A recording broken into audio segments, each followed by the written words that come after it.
With the SF24, Scuderia Ferrari has achieved 3 podium finishes and a race victory after the first 3 rounds of the 2024 Formula One Championship, whereas last season, the red car didn't go beyond a 4th-place finish with Carlos Sainz.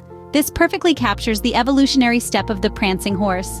However, today, Max Verstappen was forced to retire from the race at the 4th lap.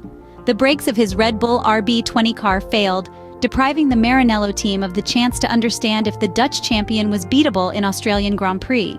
This is also considering the big gap that Ferrari was able to build against the other Red Bull car, that of Sergio Perez, who finished 56 seconds behind Carlos Sainz. Obviously, this doesn't devalue the Italian side's victory at the Albert Park circuit, not by any means.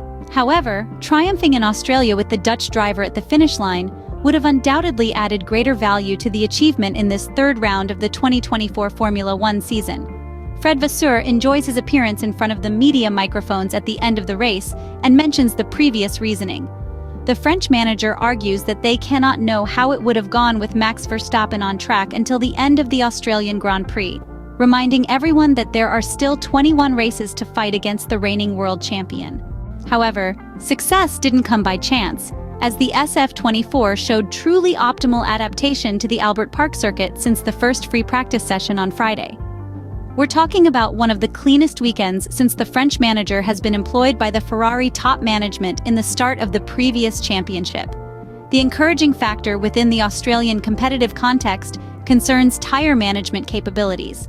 Graining compromised the performance of many cars, while the Maranello car managed this phenomenon very well.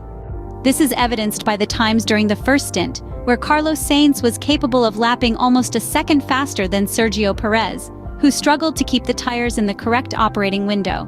The same goes towards the end of the race when Charles Leclerc, 2 laps from the end, set the fastest lap, a 19.813, which was almost 6/10 faster than the best performance of Sergio Perez. Data that speaks for itself. But as mentioned, the counterproof doesn't exist and will never exist. So all we can do is wait for 2 weeks, as in Japan at the Suzuka circuit, the challenge with Red Bull will reignite. Moreover, there's an interesting fact. Over the past month, we've emphasized the need to wait for at least 3 races to allow teams to maximize the material available, and consequently extract the maximum performance from the cars. Here in Melbourne, the Maranello team showed that in Bahrain and Saudi Arabia, with the same car seen this weekend at the Albert Park circuit, something more could have been achieved in terms of overall results and performance. Perhaps this is the real potential of the SF24, a car already capable of fighting head-to-head with the Austrian cars? The question remains unanswered at the moment, and as mentioned, we'll know more in Suzuka without Max Verstappen's absence. Yes, because in Japan, it's not guaranteed that the red car will be as competitive, considering the completely different and much more technical layout. At this point, there's another question concerning the performance difference between the Ferrari drivers. Carlos Sainz seemed quite comfortable with the tires, managing the compounds without getting into trouble. On the contrary, Charles Leclerc suffered much more and, in fact, never managed to challenge his Maranello teammate when it mattered the most. In all this, we must remember an important element. The Italian pit wall ordered its drivers to maintain positions on the track, prohibiting the fight for the first position once Charles Leclerc gained a place against Lando Norris and arrived behind Carlos Sainz. The reason is simple. Ferrari decided to prioritize tire management at that moment, to assert dominance and keep the McLaren cars at bay. As the Monegasque himself stated, when he was stopped at the pits on the 10th lap, he understood that the different strategy wouldn't have favored him. Race circumstances, in short. Starting from 4th position, the Maranello team decided to cover the position on Oscar Piastri to avoid traffic.